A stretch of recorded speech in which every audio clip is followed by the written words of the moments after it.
Hello विद्यार्थी मित्रांनो, नमस्कार. आज आपण या व्हिडिओमध्ये डिझॉल्युशन ऑफ पार्टनरशिप फर्म यावर आधारित असणारं एक उदाहरण पाहणार आहोत, जे आपल्या प्रॅक्टिकल प्रॉब्लेममध्ये दिलेलं आहे सोडवायला, प्रॅक्टिस एक्झाम्पल म्हणून.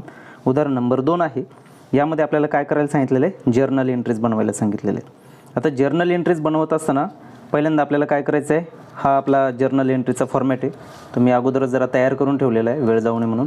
कोणाच्या पुस्तकात करायचं आहे? In the books of Janaki stores journal entries म्हटलं आहे.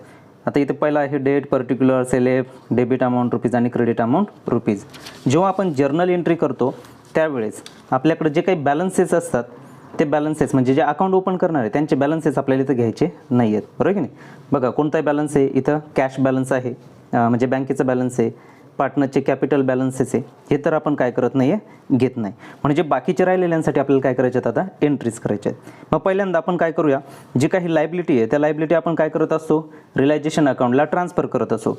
म्हणजे आपली पहिली एंट्री काय होईल की आपल्याकडे असणाऱ्या ज्या काही लायबिलिटी आहे त्या काय करायच्या? आपल्याला ट्रान्सफर करायचे. मग आता इथं डेट नाही आहे पण दिनांक नाही आहे, तर आपण काय करणार आहे? नंबर घेणार आहे. मग पहिला नंबर कशासाठी? की आपण काय करतोय? आपल्याकडे असणाऱ्या ज्या काही लायबिलिटी आहे त्या ट्रान्सफर करतो. मग लायबिलिटी कुठं ट्रान्सफर करतो आपण? रिलायझेशनला. म्हणून एंट्री काय होते? Liabilities account debit to realisation account. मग आता कोणकोणत्या लायबिलिटीज आहे तर त्यांची नावं लिहावी लागणार आहे. मग पहिली लायबिलिटी आहे क्रेडिटर्स, बरोबर? क्रेडिटर्स अकाउंट डेबिट किती रुपये? तर रक्कम होती 28,800. त्यानंतर दुसरी लायबिलिटी होती बिल्स पेबल. मी इथं घेतलं बिल्स पेबल अकाउंट डेबिट किती रुपये? तर 21,600 रुपये. किती रुपये? 21,600. टू कुठं पाठवले आपण? रिलायझेशनला. म्हणून काय म्हणणार आहे? To realisation account. यांची आता यांची टोटल येते 50,400. नॅरेशन काय म्हणणार आहे? Narration being liability transferred to realisation account. Liability transfer to realisation account. आपण काय केलं? ज्या काही लायबिलिटी होत्या त्या रिलायझेशन अकाउंटला ट्रान्सफर केल्या. ही झाली आपली पहिली एंट्री. आपण काय केलं? ज्या काही लायबिलिटीज होत्या त्या ट्रान्सफर करून दिल्या. आता पुढे म्हटलं तर बघा, पुढे काय सांगितलं तर पार्टनरचे कॅपिटल बॅलन्सेस जे आपल्याला कच्चं कामकाजसाठी घ्यावे लागणार आहे तर ते आपण बाजूला घेणार आहोत. त्यानंतर पुढे म्हटलं आहे ॲसेट्स. आता जसे आपण लायबिलिटी ट्रान्सफर केल्या तसे आपल्याला ॲसेट ट्रान्सफर करायचे आहे. कुठं ट्रान्सफर करणार आपण ॲसेट? रिलायझेशनच्या डेबिटला. म्हणून एंट्री काय होईल? Realisation account debit to each assets account. मग आता बघा इथं म्हटलं मी realisation account debit to each asset. आता कोणती ॲसेट आहे? पहिली बिल्डिंग आहे. मी इथं घेतलं बिल्डिंग अकाउंट. किती रुपये? तर बिल्डिंगची रक्कम होती किती? 1,02,000 रुपये. त्यानंतर दुसरी ॲसेट होती मशिनरी अकाउंट. किती घेतली? 73,000 रुपये. त्यानंतर पुढची ॲसेट आहे मोटार कार. मग टू मोटार कार अकाउंट. किती रुपये? तर 1,67,600 रुपये. ती घेतली आपण 1,67,600. त्यानंतर पुढची ॲसेट होती गुडविल. इथं म्हटलं टू गुडविल अकाउंट. रक्कम किती होती? 45,600. त्यानंतर होती पुढची ॲसेट इन्व्हेस्टमेंट. मी इथं घेतलं टू इन्व्हेस्टमेंट अकाउंट. किती रुपये? 62,400 रुपये. तेही घेतले आपण. त्यानंतर पुढची ॲसेट होती टू डेटर्स. किती डेटरची अमाऊंट? तर 30,600 रुपये. 30,600 रुपये. आणि पुढची ॲसेट होती स्टॉक. मी इथं घेणार काय? To stock account. किती रुपये? रक्कम होती 45,000 रुपये. तर इथे घेतले 45,000. आता ही झाली यांची माहिती, ज्या ॲसेट्स आपण रिलायझेशनला ट्रान्सफर करतो. आता यांची एकत्रित बेरीज होते 5,26,200 रुपये. 5,26,200 रुपये. आता पुढे याचं नॅरेशन लिहायचे. Narration being assets transferred to realization account. Asset transfer to realisation account. आपण काय केलं, ज्या ॲसेट्स आहे ते काय केल्या, रिलायझेशनला ट्रान्सफर केल्या. बघा आता हे झालं आपलं नॅरेशन, म्हणजे आपण ॲसेट आणि लायबिलिटी ट्रान्सफर केल्या. त्यानंतर पुढचं काम काय, त्यानंतर जे आपल्याला ॲडजस्टमेंट दिल्यात ते आपल्याला समजून घ्यायचे. म्हणजे तिसरी एंट्री जी होईल ते ॲडजस्टमेंटशी संबंधित होईल. आता या उदाहरणामध्ये आपण पाहिलं की इथे कोणत्याही प्रकारचे ॲक्युमुलेटेड प्रॉफिट्स नाही आहे, लॉसेस नाही आहे, की रिझर्व्ह फंड नाही आहे, बरोबर आहे नाही, संचित नफे तोटे काही दिलेले नाही. दिले असते तर आपण काय केले असते, पार्टनर्सला डिस्ट्रीब्यूट केले असते, पण काहीही दिलेलं नाही. त्यानंतर आता पुढे जाऊया. Leela agreed to take over the building at ₹1,23,600.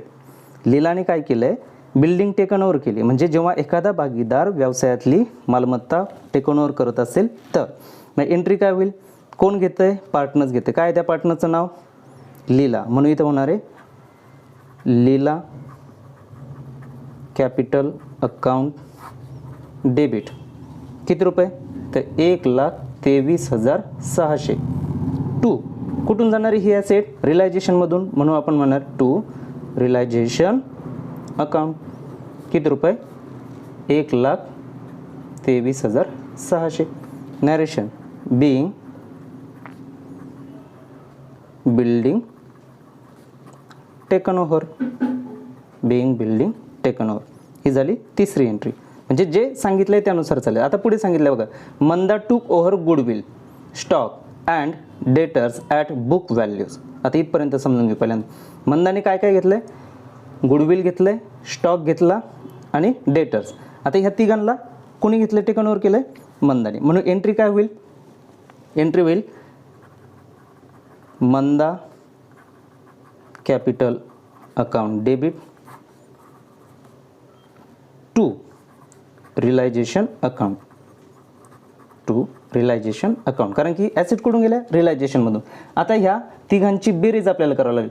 या तिघांची बेरीज होते 1,21,200 रुपये.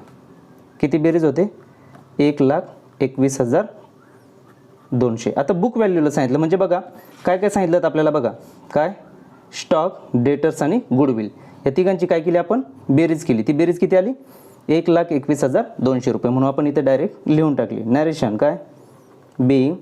आता तीन ॲसेटचे नावं लिहिण्यापेक्षा असं म्हणतो मी, बीइंग ॲसेट्स टेकन ओव्हर. काय म्हणणार आहे आपण, की मालमत्ता काय केल्या, भागीदाराने टेकन ओव्हर केल्या. त्यानंतर आता पाचवी एंट्री होईल. इथे आपण अँडपर्यंतच थांबलो होतो, त्याच्या पुढे बघायचं आपल्याला. बघा काय, agreed to pay creditors and bills payable. आणि मंदा, हे बघा हे भागीदार कोण आहे, मंदा. मंदाने आणखी काय ठरवलं आहे, क्रेडिटर्स आणि बिल्स पेबल पेड करायचे ठरवले. मग जशा ॲसेट टेकन ओव्हर केल्या तशी लायबिलिटी पण द्यायचं ठरवलं. पण आता एंट्री उलट होईल. लायबिलिटी पेड करायच्या, कसला खर्च आहे, रिलायझेशनचा. म्हणून एंट्री होईल रिलायझेशन अकाउंट डेबिट टू काय म्हणणार आहे, मंदा कॅपिटल अकाउंट. आता काय केलं, लायबिलिटी पेड केल्यात. तर कोणकोणत्या, क्रेडिटर्स आणि बिल्स पेबल. तर ह्या दोघांची बेरीज आपण पाहिली होती, किती होते, 50,400. बरोबर की नाही, किती बेरीज होते, 50,400.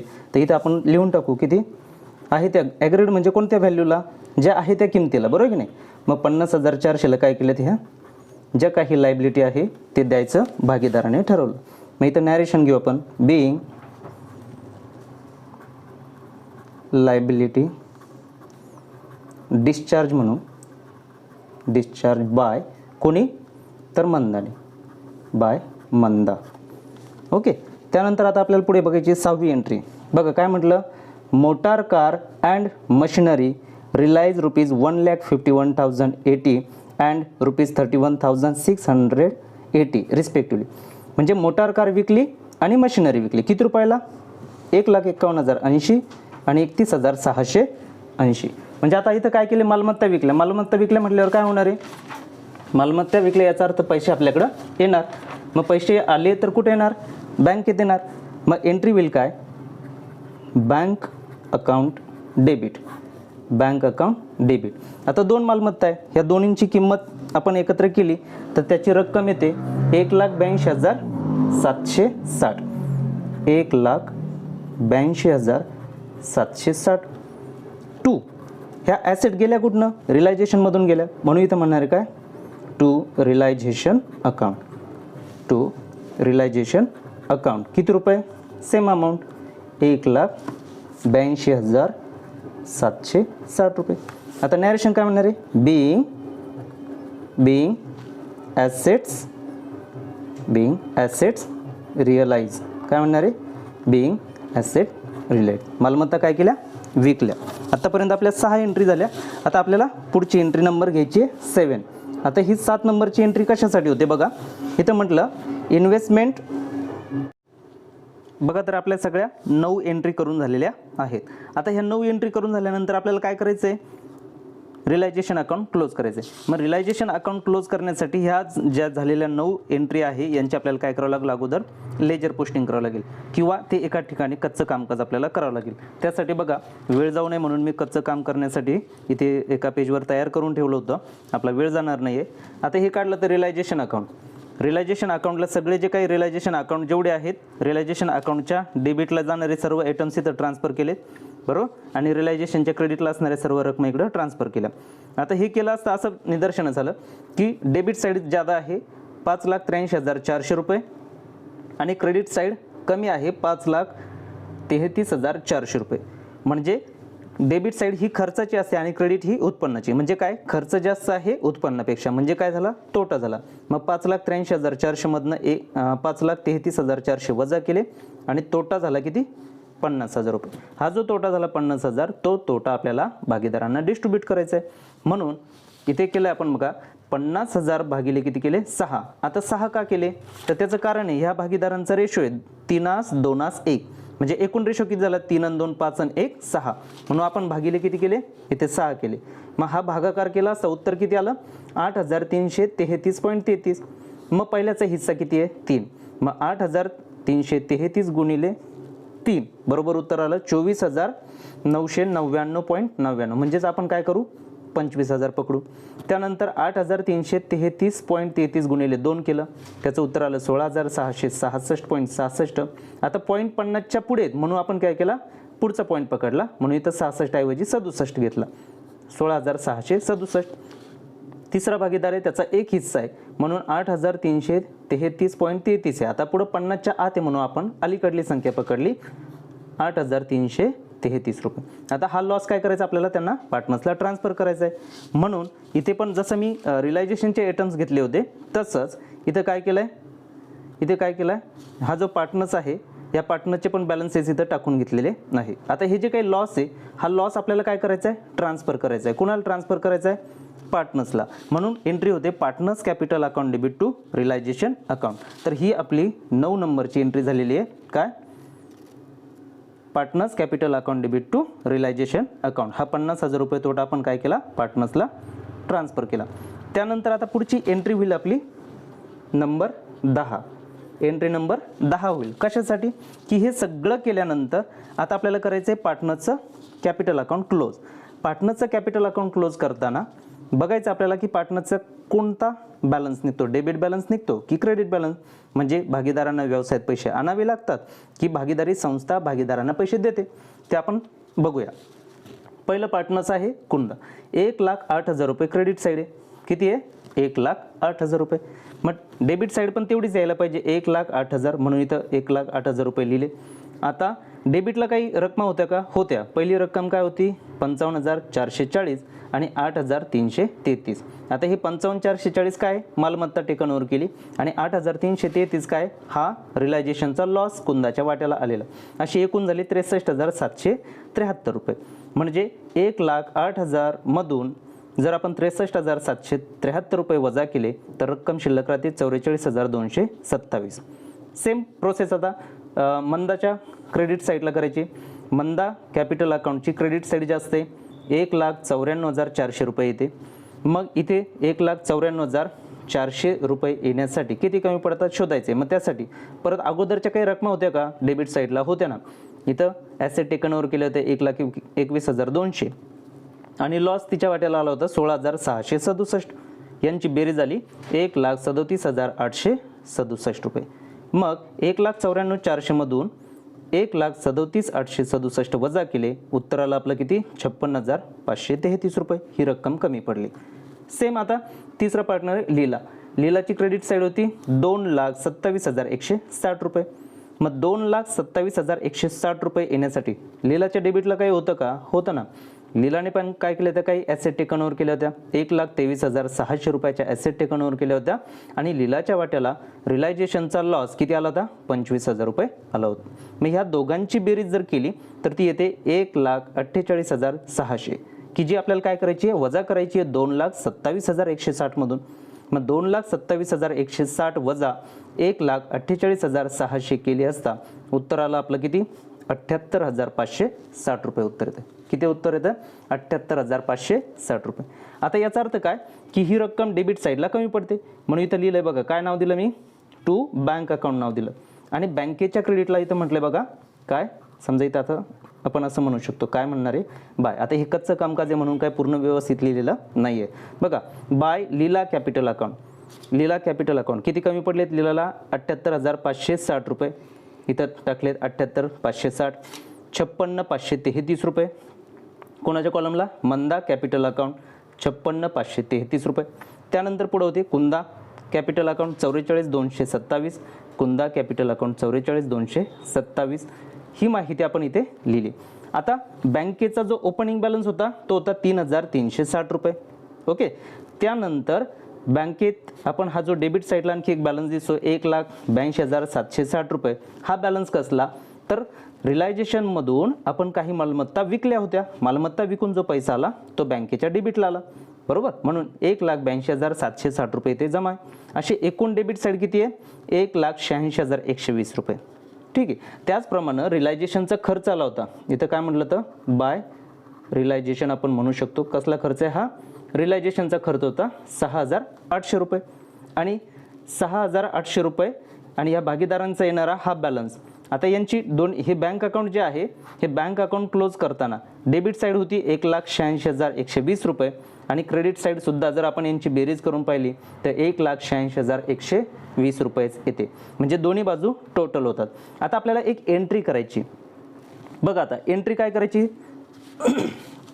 समजून घ्या. एंट्री आता इथे काय म्हटलं तर पार्टनर्स कॅपिटल अकाउंट, बरोबर नाही? पार्टनर्स कॅपिटलच्या डेबिटला काय म्हटलं? टू बँक म्हटलं आणि बँकेच्या क्रेडिटला काय म्हटलं? बाय पार्टनर्स कॅपिटल अकाउंट म्हटलं. म्हणजे इथं एंट्री काय होणार? एंट्री होणार बघा लीला कॅपिटल अकाउंट डेबिट. किती रुपये? किती रुपये कमी पडले? 78,560 रुपये. त्यानंतर दुसरी भागीदार होती मंदा कॅपिटल अकाउंट डेबिट. किती रुपये? तर 56,533 रुपये. त्यानंतर तिसरी भागीदार होती कुंदा कॅपिटल अकाउंट डेबिट. किती रुपये? 44,227 रुपये. टू काय म्हणणार आहे? Bank account. To bank account. आता किती रक्कम आहे त्यासाठी आपल्याला काय करायची? टोटल करायची. आता इथं आपण टोटल करून पाहू बघा. 78,560, 56,533 आणि 44,227. 7 आणि 3 10. चला 1. 6 आणि 1 7 आणि 3 10 आणि 2 12. चला 1. 5 आणि 5 10. 10 आणि 2 12 आणि 1 13. चला 1. 8 आणि 1 9. 9 आणि हे 10 किती झाले? 19. चला 1. त्यानंतर 7 आणि 1 8. 8 आणि 5 13. 13 आणि 4 17. म्हणजे किती आलं? 1,79,320 रुपये. मग इथं बँकेच्या क्रेडिटला किती लिहायचं आहे? 1,79,320 रुपये. आता हे काय झालं? फायनल सेटलमेंट झाली. मग नॅरेशन काय म्हणणार आहे? बी. आता फायनल सेटलमेंट याचा अर्थ काय? इथे कोण कोणाला पैसे देतं? भागीदारी संस्था काय करते, या भागीदारांचा कॅपिटल बॅलन्स जादा असल्यामुळे भागीदारी संस्था काय करते, त्यांचा खर्च वजा जाऊन त्यांचा तोटा सहन करून सुद्धा त्यांना एवढी रक्कम अदा करावी लागते. मग भागीदारी संस्था काय करते, लीलाला किती पैसे देते, 78,560. मंदाला किती पैसे देते, 56,533 रुपये. आणि कुंदाला किती पैसे देते, 44,227 रुपये. हे सगळं केलं असता आपलं जे काही बँक अकाउंट आहे ते बँक अकाउंट कितीला टोटल होतं, 1,86,120 रुपयाला. अशा प्रकारे हे उदाहरण इथं आपलं संपत आलेलं आहे. आता ह्या उदाहरणाची ही जी काही आता नॅरेशन काय लिहायचं आहे बघा, narration being amount due to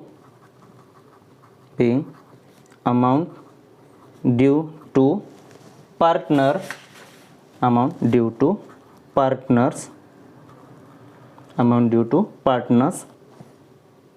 paid as final settlement. Amount due to partners paid as final settlement. म्हणजे जी काही रक्कम आहे ती भागीदारी संस्था काय करते, या भागीदारांना देते. अशा प्रकारे आपण हे उदाहरण नंबर 2 लीला, मंदा, कुंदा यांच्या पुस्तकामध्ये जे काही आपल्याला जानकी स्टोअरच्या पुस्तकात ज्या जर्नल एंट्री करायच्या होत्या त्या 10 जर्नल एंट्री आपल्या करून झाल्या. थँक्यू.